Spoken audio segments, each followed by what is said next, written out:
Bismillahirrahmanirrahim. Fadlu bina'il masajidi wal mashyi ilaiha wal julusi fiha.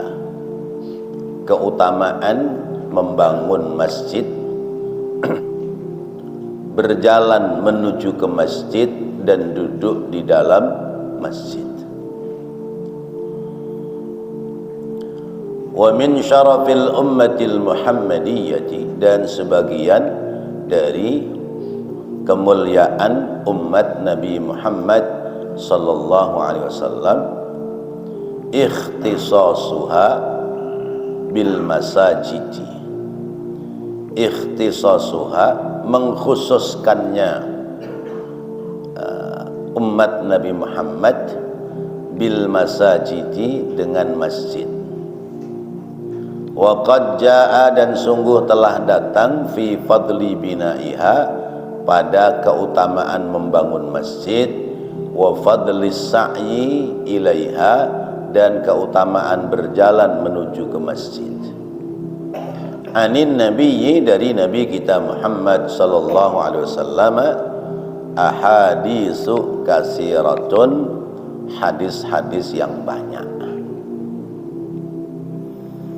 Bapak-bapak hadirin dan saudara-saudara, kita membahas bab baru tentang keutamaan membangun masjid, jalan ke masjid, dan duduk di dalam masjid.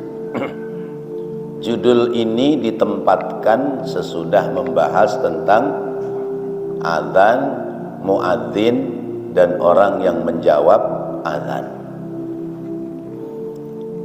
Tentu memberikan faidah kepada kita. Yang lebih dulu dikerjakan itu azan sholat apa membangun masjid. Yang lebih dulu diupayakan azan sholat apa bangun masjid. Masjidnya dulu baru sholat, apa azan sholat baru dipikirin masjid. Tentu yang terpenting adalah azan sholat, baru kemudian tempat untuk sholat. Sebab terkait dengan sholat, terkait dengan azan dan sholat, adanya tidak di masjid, tapi adanya di waktu. Azan dan sholat adanya di waktu, bukan di masjid. Nah, maka masjid itu adalah kesempurnaan dari fasilitas orang dalam melaksanakan ibadah sholat, dan juga fasilitas-fasilitas untuk aktivitas yang lain. Rasulullah sallallahu alaihi wasallam duluan sholat apa duluan bangun masjid? Sholat, ya. Sebab ketika perintah sholat itu turun, yaitu peristiwa Isra Mi'raj, perintah sholat itu diiringi dengan wudu, diiringi dengan azan dan seterusnya. Lalu kemudian baru belakangan Rasulullah membangun masjid. Pertama masjid yang dibangun Rasulullah, masjid apa? Masjid Quba. Masjid Quba itu keberangkatan Rasulullah hijrah, ya. Mampir di kampung Quba, ya, pas bertepatan hari Sabtu,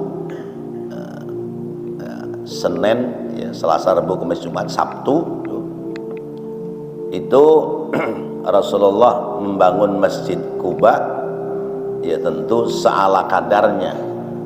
Baru kemudian lanjut ke Yasrib, ke kota Madinah yang belakangan disebut kota Madinah, barulah Rasulullah kemudian membangun Masjid Nabawi ya. Sehingga Rasulullah setiap hari Sabtu pasti nengokin Masjid Quba ya. Keseringan itu di hari Sabtu Rasulullah sholatnya ada di Masjid Quba. Masjid dulu azan wudhu sholat belakangan, ya masjidnya sepi ya. Tapi kalau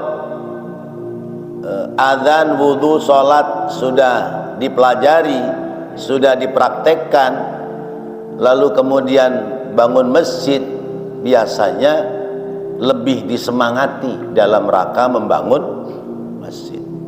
Ini masjid dibangun tahun berapa? Ada yang tahu? Ada yang ingat?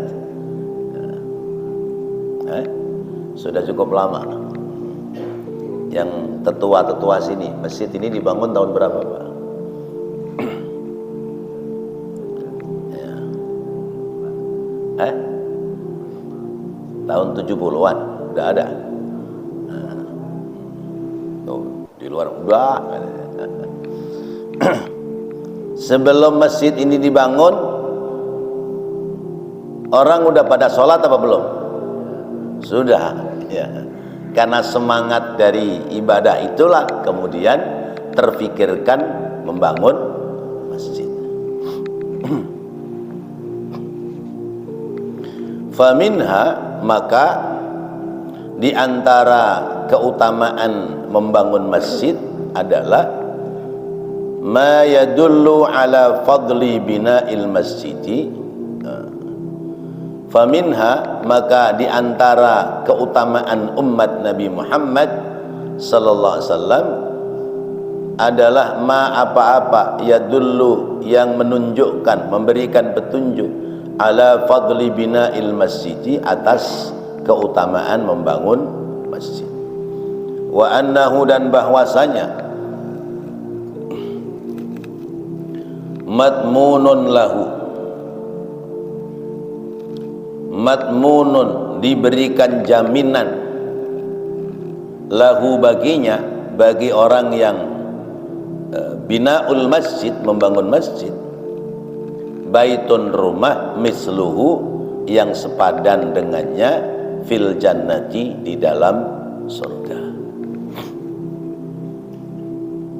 Keutamaan membangun masjid, bahwasanya orang yang membangun masjid itu baginya diberikan jaminan rumah yang sepadan dengan bangunan masjid itu besok adanya di dalam surga. Fa'an Utsman bin Affan, maka hadis riwayat dari sahabat Utsman bin Affan radhiyallahu anhu, qala, dia berkata, sami'tu Rasulullah sallallahu alaihi wasallam, aku mendengar Rasulullah sallallahu alaihi wasallam yaqulu, bersabda, man bana masjidan yabtaghi bihi wajhallahi banallahu lahu mislahu fil jannati. Akhrajahu al-Bukhari wa Muslimun. Man, siapa orang bana, yang membangun masjidan, akan masjid, yabtaghi, yang dia berharap, bihi, dengannya, dengan membangun masjid itu, wajhallahi, keridhaan Allah, banallahu, maka Allah membangunkan lahu baginya, mislahu, yang sama dengannya, yaitu bangunan rumah, fil jannati, di dalam surga. Hadis riwayat dari sahabat Utsman ibnu Affan radhiyallahu anhu, bahwa Rasulullah menjelaskan, siapa orang yang membangun masjid mengharap ridha Allah, Allah akan bangunkan rumah di surga yang sepadan dengan bangunan masjid yang dimaksud. Nah, bapak-bapak hadirin dan saudara-saudara, urusan membangun masjid itu tentu yang pertama adalah tanahnya dulu. Kalau duitnya ada, biayanya ada, materialnya ada, tanahnya nggak ada, mau dibangun di mana itu masjid? Maka pertama adalah tanah. Nah, tanah itu orang kaya mewakafkan tanah itu bangun masjid. Jadi pertama adalah orang yang mewakafkan tanah, dia termasuk orang yang membangun masjid. Dia bukan wakaf orang per orang, tapi wakaf bersama. Tuh di pojokan situ tanah mau dijual, ayo kita patungan yuk, ya siapa kuat semeter ya semeter, 2 meter terus gitu. Nah, mau dibangun masjid, ayo buruan dah, patungan deh tuh, ya patungan, si fulan sekian, si fulan sekian, ya dilelang, ya. Si A sekian meter, si B sekian meter gitu. Sebut saja zaman sekarang semeter misalnya 10 juta, ya. Ada yang ngambil semeter, ada yang ngambil setengah meter, ya. Ada yang ngambil seperempat meter, sesuai dengan kemampuan. Terus ada yang 5 meter, 10 meter. Nah, orang-orang ini berarti dia termasuk orang yang membangun masjid. Masjid itu cukup tanah doang apa enggak? Enggak, butuh material bangunan. Lalu ada yang mewakafkan ya, mewakafkan duit, uang untuk beli material. Saya semen sekian puluh sak. Oh, saya kayu, misalnya jendela, pintu, saya ini gitu. Udah.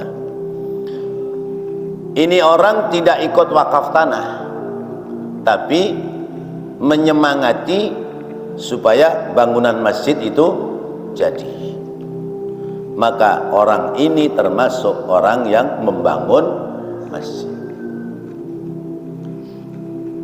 Mungkin orangnya di rumah nggak ikut, ya, mengerjakan bangunan masjid, sama dengan yang mewakafkan, ya.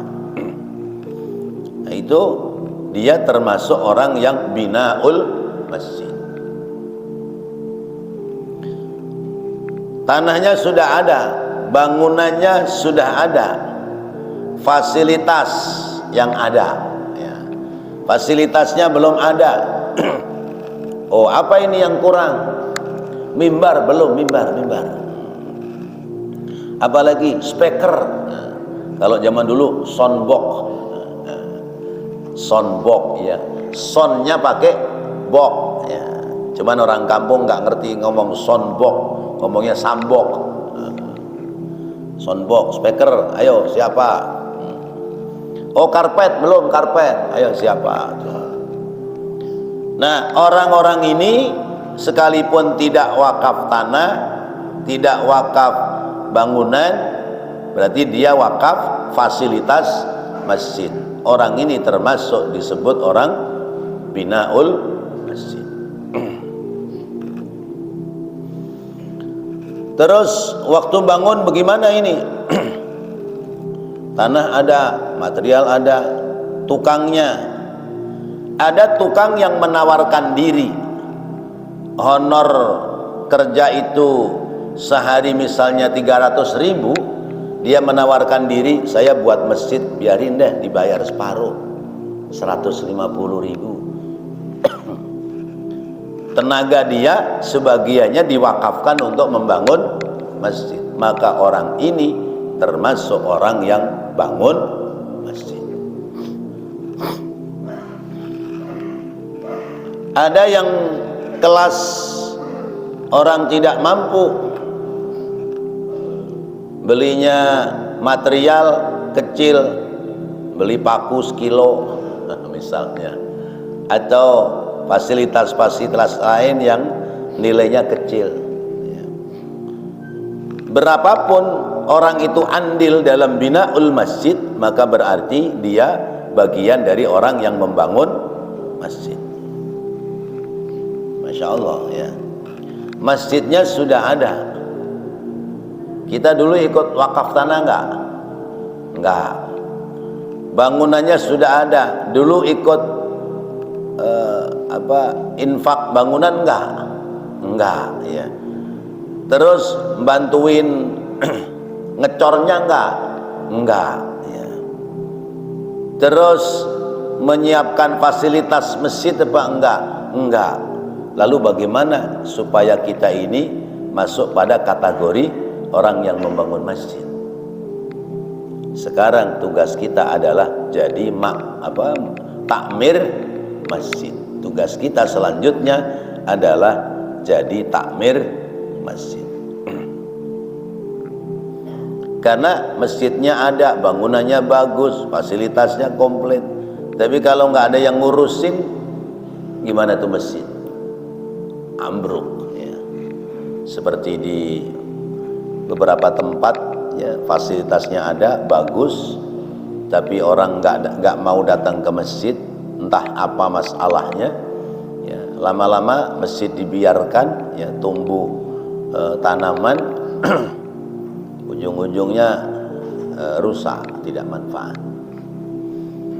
Jadi ada yang membangun, ada yang merawat, dan ada yang mengisi. Yang membangun sudah lebih dulu mereka mendapati keuntungan pahala. Yang merawat pengurus masjid, takmir masjid. Maka menjadi takmir masjid sesungguhnya tanggung jawabnya berat. Sebab Allah firmankan, innama ya'muru masajidallahi man amana billahi wal yaumil akhir wa aqamas salata wa ataz zakata wa lam yakhsha illallah. Ya. Sesungguhnya orang-orang yang memakmurkan masjid, mereka adalah orang-orang yang beriman kepada Allah ya, beriman kepada hari akhirat. Mereka menegakkan salat, mereka menunaikan zakat, mereka tidak ada takut kecuali hanya kepada Allah. Kalau sudah urusan masjid, urusan tatanan ibadah, urusan tempat ibadah ya, jalannya udah lillah, sudah karena Allah, saya nggak takut siapapun yang mau ngelawan saya. Selama saya diberikan amanah sebagai pengurus masjid, sebagai takmir masjid, saya akan bertanggung jawab sepenuhnya. Saya nggak takut kepada siapapun kecuali saya takut kepada Allah. Ini dalam rangka memprotek, membentengi orang-orang yang tidak suka dengan kepengurusan masjid. Karena kalau kita sudah ditempatkan menjadi pengurus masjid, itu tidak kemudian enak, nyaman, tenang, enggak. Pasti ada aja orang-orang luar masjid yang kadang usil terhadap pengurus-pengurus masjid. Saya nggak tahu di masjid sini, tapi rata-rata seperti itu. Sehingga ketika kita menjadi pengurus masjid, jalan pikiran kita yang pertama ini adalah amanah yang harus saya laksanakan. Ya udah, kerjakan sesuai dengan aturannya. Yang kedua, saya diangkat menjadi pengurus masjid bukan yang terbaik, tapi ini amanah dari Allah, maka saya akan berhati-hati. Yang ketiga, saya jadi pengurus masjid, saya bertanggung jawab dunia sampai akhirat. Maka urusan yang bersifat materi keuangan masjid, ya, saya harus menata dengan baik. Jangan sampai tidak sekedar kesan orang saya makan duit masjid, tapi benar-benar saya tidak makan duit masjid untuk keperluan pribadi. Saya secara pribadi dari dulu saya tidak pernah mau jadi pengurus masjid. Alasannya apa? Saya teringat dengan omongan seorang ketua masjid yang ngomongnya begini. Memang ini omongan rada kasar, tapi buat saya pelajaran. Jadi ustadz jangan jadi pengurus masjid. Kalau ustadz jangan jadi pengurus masjid. Kata saya, emang kenapa? Pengurus masjid itu tugasnya nutupin keperluan masjid. Tapi kalau ustadz kerjaannya ngerowokin duit masjid. Ini omongan kasar, Pak. Ya. Tapi saya berpikir jauh. Ya. Saya berpikir jauh. Iya ya, kalau pengurus kan nyari dana buat menutup kebutuhan masjid. Kalau ustadz, gimana kalau ustadz? Ngurangin duit masjid. Ya sekalipun bukan datang-datang minta duit, ya itu kan ada timbal balik sebab ilmu, ya. Tapi ya itu saya jadi kepikiran karena begini, umpamanya saya ketua masjid, sebut saja transport khotib di sini, ya khutbah Jumat sebut saja 500.000. Terus saya ngomong sama teman-teman pengurus yang lain, khotib Jumat jangan 500.000 dong, 1 juta kek. Itu misalnya ini, misalnya. Terus bagaimana pendapat orang-orang yang diajak bicara dengan Pak Ketua ini, yang ustadz? Tidak selamanya positif pikirannya. Kadang-kadang muncul pikiran yang negatif. Ya iya aja, orang ente lagi yang jadi khotib. Kalau khotibnya nggak datang, badalnya ente lagi. Nah ini kadang seperti ini, ya. Maka amat sangat riskan, ya. Sangat sensitif, apalagi sudah bicara tentang keuangan masjid. Jadi saya ingat betul, ya, ustadz nggak usah jadi pengurus masjid, ya. Sebab pengurus masjid itu ngumpulin duit buat masjid, ustadz ngambil duit dari masjid. Memang kasar ini, tapi saya berpikir, oh iya juga, ya. Jangankan kita yang ada dalam kepengurusan, kita di luar kepengurusan saja, ya, kalau misalnya kita ngasih masukan terhadap pengurus masjid, belum tentu bisa diterima dengan senang hati. Nah, ini contoh. Tetapi kita sebagai pengurus masjid, pertama, ya, laksanakan dengan baik niat ibadah karena Allah. Kalau sudah selesai periodisasinya, seandainya umat jamaah masih memberikan amanat, ya diterima. Kalau seandainya memang bagi kita sudah cukup, ya, saya cukup 5 tahun dah misalnya, atau 3 tahun, ya saya sudah berupaya meletakkan dasar-dasar kebaikan, ya, sebagai pengurus masjid yang dulu oleh pengurus sebelumnya tidak dilaksanakan, saya sudah laksanakan. Udahlah, saya kan sekedar pingin nyontohin doang sama generasi selanjutnya. Udah, silakan pilih yang lain, ya. Tapi seandainya orang lain masih berharap dia karena kepemimpinan yang bagus, terbukti dari segi bangunan masjidnya terawat dengan baik, jamaahnya makin banyak, ya, kas masjidnya bertambah, orang kemudian mengamanatkan kembali, ya ambil, tapi jangan jumawa. Tuh kan, gara-gara gua kan orang jadi akhirnya melek mata, itu jumawa namanya. Ya. Laksanakan, ya. Letakkan dasar-dasar kebaikan, nilai-nilai kebaikan, terus seperti itu. Kalau ada orang ngeritik, memberikan saran, jangan buru-buru marah, sebab orang ngasih saran itu sebab sayang, ya.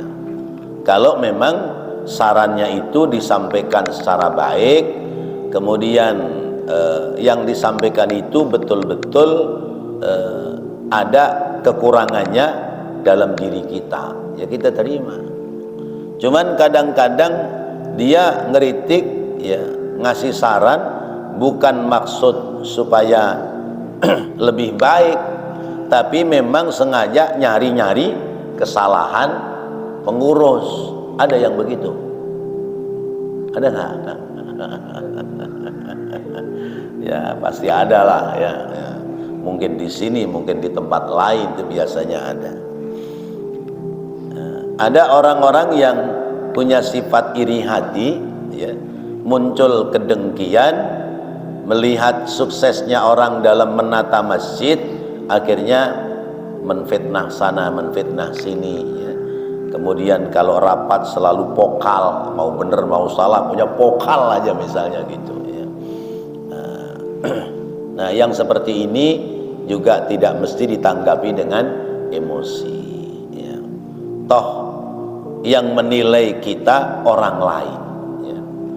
Yang menilai kita adalah orang lain, bukan diri kita sendiri. Sepanjang jalan kita udah benar, ya, aturannya sudah kita laksanakan, kok ada orang begini begitu begini begitu, paling orang lain yang ngelihat senyum doang, dia emang dia modelnya begitu, ya nggak di mana-mana kalau ada dia mah, yang penting tampil beda. Ada yang seperti itu, ya harus terima aja, karena memang dunia rame itu sebab ada orang yang beda-beda.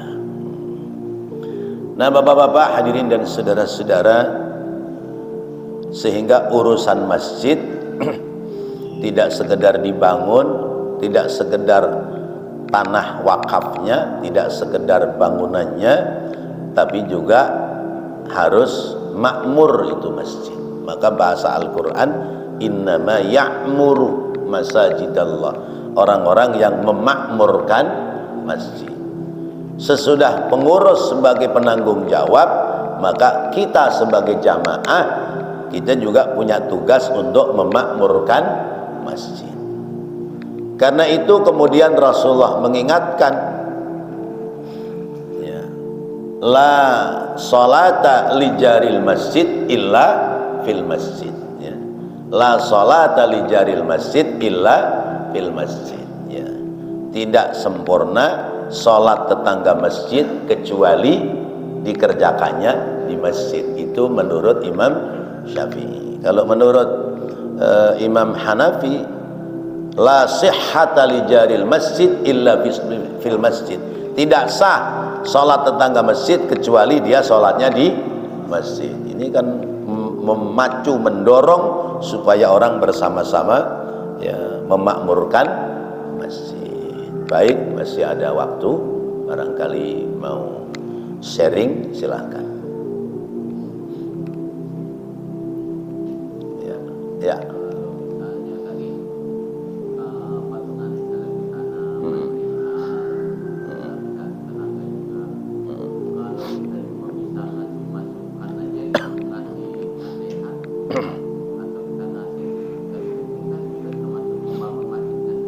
Ya, orang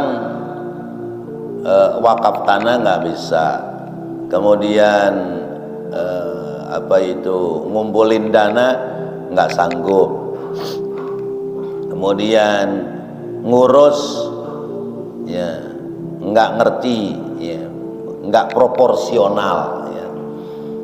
Tapi ngasih saran pinter, bagaimana Pak kira-kira? Ya, Ya,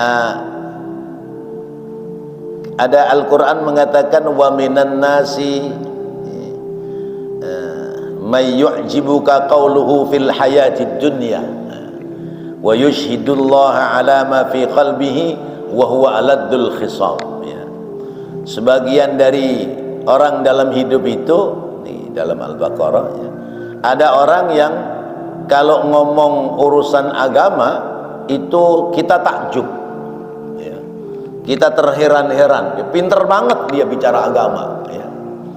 Dan dikit-dikit yushhidullah, ya, ya, meyakinkan diri dengan menyebut nama Allah. Demi Allah, yakin ini itu dan sebagainya. Tapi ternyata wa huwa aladdul khisam, dia adalah orang yang paling menentang kebenaran Allah. Kalau orang yang ngasih saran, ngasih masukan itu hatinya seperti itu, maka masuk di kategori ayat aladdul khisam. Orang bisanya ngomongin, nasehatin, tapi sesungguhnya tidak pernah mempraktekkan sendiri. Tapi kalau memang dia itu tugasnya hanya bisa nasehatin, ngasih saran, masukan, dan itu khalisan mukhlason, ikhlas semata-mata, tanpa ada tendensi apa-apa, ya di situ ada nilai kebaikan. Kembali kepada bagaimana hati dia dalam menyampaikan, ya, nasihat atau hal-hal yang lain. Kalau hatinya memang ikhlas karena Allah, dia melihat ada yang kurang, lalu dia kasih masukan secara baik-baik, ya, tidak ada tendensi negatif, maka insya Allah yang seperti itu ada keuntungan pahala. Tapi kalau emang tukangnya dia, ya, tukang ngomong bahasa kita, ya, di mana-mana perkumpulan kalau ada dia rame aja, karena selalu tampil beda, ya. Padahal prakteknya dia tidak mengamalkan ajaran agama. Nah, ini ciri-ciri orang-orang munafiknya seperti ini. Demikian, Pak. Ya. Baik, kita tambah satu hadis lagi. Wa an Umar bin al-Khattab radhiyallahu anhu qala, dari sahabat Umar ibn al-Khattab radhiyallahu an, qala, dia berkata, sami'tu Rasulullah sallallahu alaihi wasallam yaqulu, sami'tu, aku mendengar Rasulullah sallallahu alaihi wasallam yaqulu, bersabda, man bana masjidan yudhkaru fi hasmullahi banallahu lahu baitan fil jannati, rawahu Ibnu Majah. Man, siapa orang, bana, membangun, masjidan, masjid, yudhkaru, yang dijadikan untuk berzikir, fihi, di dalam masjid, ismullahi, asma Allah, banallahu, maka Allah membangunkan lahu, baginya, baitan, di surga, baitan, rumah, fil jannati, di dalam surga. Rasul menyampaikan, siapa yang membangun masjid, yang masjid itu fungsinya adalah untuk berzikir kepada Allah, maka Allah bangunkan dia rumah di dalam surga. Hadis ini tidak sekedar bicara tentang masjid, tapi bicara pula apa yang dikerjakan orang di dalam masjid. Kalau tadi kan man bana masjidan, tok. Di sini man bana masjidan yudhkaru fiha ismullah. Membangun masjid dan fungsi dari masjid. Apa fungsi masjid? Yudhkaru fihi ismullahi, ya.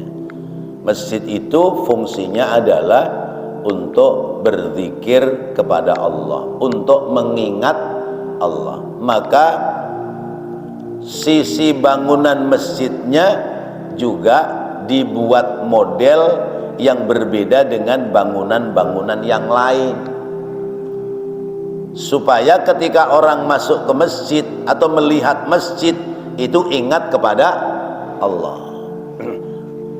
Maka paradoksinya bangunan masjid itu berlawanan dengan bangunan diskotik.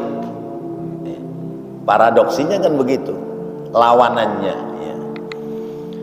Orang ke masjid supaya ingat Allah ya. Kalau orang tempat hiburan supaya lupa kepada Allah. Tempat hiburan dibuat fasilitasnya kayak masjid, orang pada nyanyi nggak, pada joget nggak? Ya menjadi nggak joget karena ingat Allah. Atau sebaliknya, masjid dibangun tapi bentuk bangunannya tidak ada ciri-ciri untuk mendekatkan diri kepada Allah, maka orang ke masjid itu tidak ada kesan dalam diri ya, khusyuk kepada Allah. Maka bangunannya harus berbeda dengan bangunan pada umumnya. Adapun model bangunan biasanya itu terkait dengan budaya lokal. Bangunan masjid-masjid Jawa ya, itu berbeda dengan bangunan masjid-masjid luar Jawa ya, bangunan masjid Indonesia berbeda dengan bangunan masjid luar Indonesia. Kenapa? Karena biasanya ada ciri-ciri lokal ya. Jadi bangunan masjid itu tidak lepas dari pengaruh bentuk bangunan di mana masyarakat situ membangun bangunan rumah ya. Ya. Tapi ada ciri khas yang harus ada di dalam masjid. Apa? Ada mihrab, ada kubah, ada menara kalau biayanya sudah ada.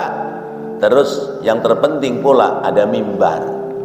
Ini ciri khas yang tidak hilang dari masjid ya. Mihrab, tempat pengimaman ya. Apa ini? Mimbar ya. Kemudian kubah ya, supaya orang dari jauh tahu oh itu masjid. Kemudian ada menara. Padahal kubah dan menara ini aslinya tidak dari Islam ya.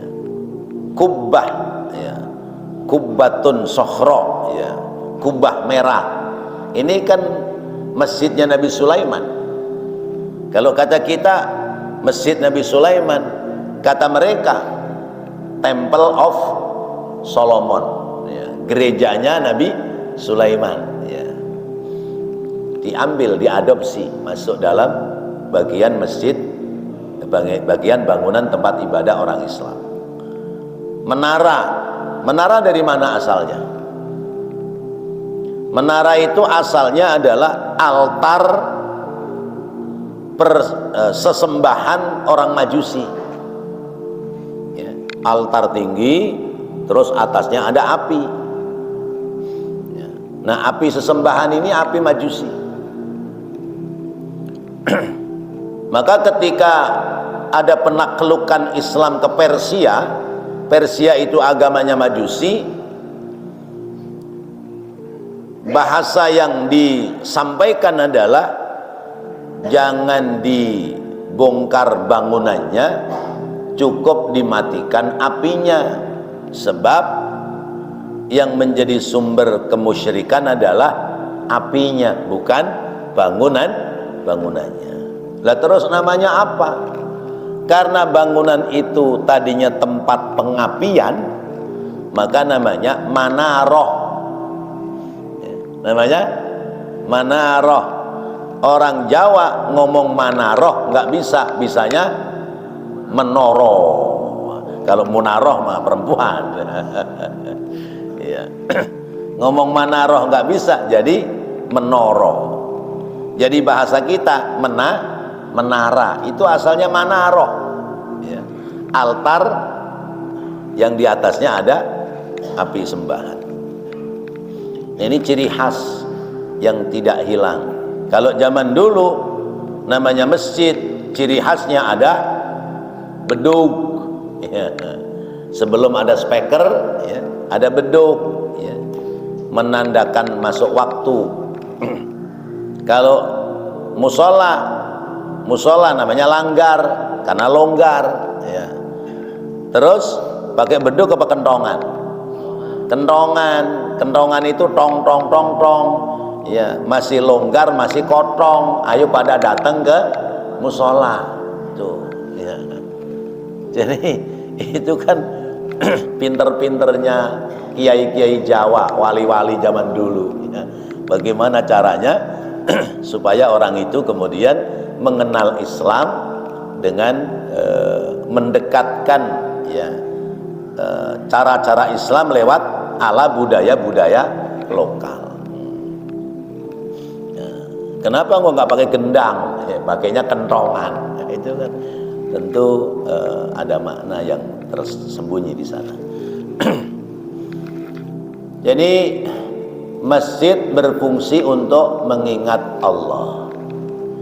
Masjid zaman dulu, zaman Rasulullah, itu sentral kegiatan umat Islam, ya. Semua apa-apa berpusat dari masjid, ya. Tentang bicara hukum, tentang bicara ibadah, bicara tentang membangun rumah tangga, sampai tentang persiapan perang. Zaman Rasulullah dulu berangkat dari masjid. Nah sekarang kita di Indonesia, maka masjid sebagai sentral umat Islam, kaitan dengan ubudiyah, terkait dengan ibadah. Lalu mana yang masuk dalam kategori ibadah? Ya tertinggi adalah sholat lima waktu. Maka sholat 5 waktu, ayo ke masjid. Mana yang kategori ibadah? Oh, orang ibadah itu, orang sholat itu kudu ada ilmunya. Maka di masjid harus ada kegiatan belajar mengajar. Lepas kegiatan belajar mengajar tentang tata cara baca Al-Quran, atau kegiatan belajar mengajar tentang hukum-hukum agama, itu kudu ada di masjid. Sebab masjid ini lumbung, ya. Majelis taklim itu sawahnya. Yang kecil-kecil dididik, dibina untuk pada bisa baca Al-Quran. Di mana? Di masjid, ya. Buatkan tempat fasilitas untuk kegiatan baca Quran anak-anak, sambil mengajarkan supaya anak-anak itu gemar, demen, senang datang ke masjid. Sudah pada mahir baca Quran, maka berarti kita sudah menyiapkan generasi Qurani. Ya minimal baca Quran yang bener lah. Kalau hafalan kita aja nggak hafal, ya gitu. Kemudian kegiatan taklim, ya, karena ini sawahnya. Ketika umat dididik, dibina, diberikan pengetahuan tentang betapa mulianya ibadah, betapa bernilainya berjamaah, maka pelan-pelan orang itu akan datang ke masjid. Sehingga biasanya masjid yang ada kegiatan pengajian rutin itu masjidnya ramai. Tapi kalau masjid nggak ada kegiatan pengajian, biasanya sekalipun tidak sepi, ya tidak ramai. Karena apa? Nggak ada sawahnya. Lumbungnya ada tapi sawahnya nggak ada. Nah ini masjid. Nah jadi fungsi masjid adalah untuk berzikir kepada Allah. Nah kalimat zikir itu kan banyak. Salat ya zikir, ngaji ya zikir, ya i'tikaf ya zikir, ya. Terus misalnya ibadah-ibadah yang lain ya zikir, ya. Karena itu kalau sudah masuk ke masjid, bicara urusan ibadah, jangan bicara urusan dunia. Kecuali bicara urusan dunia yang keuntungannya buat masjid masih boleh. Nih saya lagi lagi nyaloin tanah nih 5 hektar. Ya, insyaallah dah ntar kalau deal goal 10% dah buat kas masjid, itu masih boleh ya. Tapi kalau bicara urusan dunia yang tidak ada kaitan dengan ibadah, itu tidak diperkenankan ketika dibicarakan di masjid. Masih panjang nanti membahas tentang masjid, sebagaimana bahasan yang lalu tentang wudu dan yang lain. Wallahu a'lam bissawab. Mudah-mudahan Allah jadikan ilmu yang bermanfaat. Amin ya Allah ya rabbal alamin. Rabbana taqabbal minna innaka antas samiul alim wa tub alaina innaka antat tawwabur rahim. Rabbighfir warham wa anta khairur rahimin. Wa sallallahu ala sayyidina Muhammadin wa ala alihi wa sahbihi wa sallam. Walhamdulillahi rabbil alamin. Wassalamu alaikum warahmatullahi wabarakatuh.